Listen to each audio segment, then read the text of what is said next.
வணங்க இன்னைக்கான வீடியோ என்னன்னு பார்த்தீங்கன்னா T20 உலக கோப்பையோட மேட்ச் வந்து பார்க்கணும். யாராவது பார்த்தீங்கன்னா UAE vs ஆப்கானிஸ்தானோட மேட்ச் வந்து பார்க்குறோம். டாஸ்க்ல வந்து ஆப்கானிஸ்தான் வின் பண்ணி ஃபர்ஸ்ட் வந்து bowling போட்டாங்க. ஃபர்ஸ்ட் வந்து UAE தான் பேட்டிங். அவங்க பார்த்தீங்கன்னா 160 ரன் அடிச்சிருந்தாங்க, 9 விக்கெட் பட்டிச்சு, 20 ஓவர் வரைக்கும் ஆடினாங்க.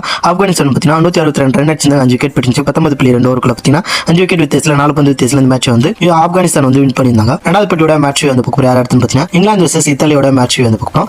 டாஸ்க்ல வந்து இங்கிலாந்து வின் பண்ணி ஃபர்ஸ்ட் வந்து பேட்டிங். அவங்க பார்த்தீங்கன்னா 62 ரன் அடிச்சிருந்தாங்க, 7 விக்கெட் பட்டிச்சு, 20 ஓவர் வரைக்கும் ஆடினாங்க. இத்தாலி பார்த்தீங்கன்னா 178 ரன் அடிச்சிருந்தாங்க, 10 விக்கெட் பட்டிச்சு, 20 ஓவர் வரைக்கும் ஆடினாங்க. இங்கிலாந்து பார்த்தீங்கன்னா 24 ரன் வித்தியாசத்தில் இந்த மேட்ச் வந்து இங்கிலாந்து வந்து வின் பண்ணிட்டாங்க. மூணாவது பட்டியோட மேட்ச் வந்து பார்க்குறோம். யாராவது பார்த்தீங்கன்னா ஸ்ரீலங்கா vs ஆஸ்திரேலியாவோட மேட்ச் வந்து பார்க்குறோம். டாஸ்க்ல வந்து ஸ்ரீலங்கா வின் பண்ணி ஃபர்ஸ்ட் வந்து bowling போட்டாங்க. ஃபர்ஸ்ட் ஆஸ்திரேலியா தான் பேட்டிங். அவங்க பார்த்தீங்கன்னா 151 ரன் அடிச்சிருந்தாங்க, 10 விக்கெட் பட்டிச்சு, 20 ஓவர் வரைக்கும் ஆடினாங்க. ஸ்ரீலங்கா பார்த்தீங்கன்னா 154 ரன் அடிச்சிருந்தாங்க, 2 விக்கெட் பட்டிச்சு, 18 ஓவர் வரைக்கும் ஆடினாங்க. 8 விக்கெட் வித்தியாசத்தில் 12 பந்து வித்தியாசத்தில் இந்த மேட்ச் வந்து ஸ்ரீலங்கா வந்து வின் பண்ணிருந்தாங்க. ஃபர்ஸ்ட் போட்டியில் வந்து ஆப்கானிஸ்தான், செகண்ட் போட்டியில் இங்கிலாந்து, தேர்ட் போட்டியில் வந்து ஸ்ரீலங்கா வந்து வின் பண்ணிருந்தாங்க. ஓகே, இந்த மேட்ச் ஹைலைட்ஸ் எல்லாம் பார்த்து மறக்காம கமெண்ட் பண்ணுங்க. மீண்டும் ஸ்டுடியோல சந்திப்போம். நன்றி, வணக்கம்.